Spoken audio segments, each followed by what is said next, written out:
আসসালামু আলাইকুম সম্মানিত দর্শক, চলে আসলাম হোমনা সেই গোবা ব্রিজ। তো এই ব্রিজটি আসলে খুবই চমৎকার এবং অনেক বড় একটা ব্রিজ। এই ব্রিজটি মূলত তিতাস নদীর উপরে। তো এই তিতাস নদী অনেকে নাম শুনেছেন বা দেখেছেন। তো আমরা এখানে এই ব্রিজের উপরে সন্ধ্যার আগ মুহূর্তে আসলাম। এখানকার পরিবেশ খুবই সুন্দর চমৎকার এবং অনেক দর্শক বা অনেক বিভিন্ন বয়সের মানুষজন এখানে অর্থাৎ রিফ্রেশমেন্ট করার জন্য এখানে আসছে বা অনেকে হাঁটাহাঁটি করছে, কেউ খাওয়া দাওয়া করতেছে, কেউ গল্প দিচ্ছে, গল্প করতেছে এবং চারিপাশে খুবই সুন্দর চিত্রের নদী।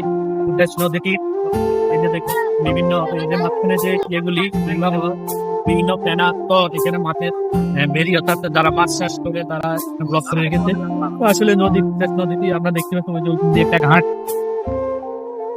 তো আমার ওইদিকে অর্থাৎ এই অপর সাইডেও আমরা দেখতেছি যে ঘাট, এই যে মূলত এই নদীর মাঝখান দিয়ে ব্রিজটি। তো আপনারা অবশ্যই বুঝতে পারছেন এই ব্রিজটি খুবই চমৎকার এবং দুই পাশে অর্থাৎ ব্রিজের দুই দিকে নদী। তো বিকেলবেলা আসলে সুন্দর মনোরম পরিবেশ, সুন্দর অনেক রকমের বিভিন্ন মানুষজন এবং ঘুরতে আসছে এখানে সবাই।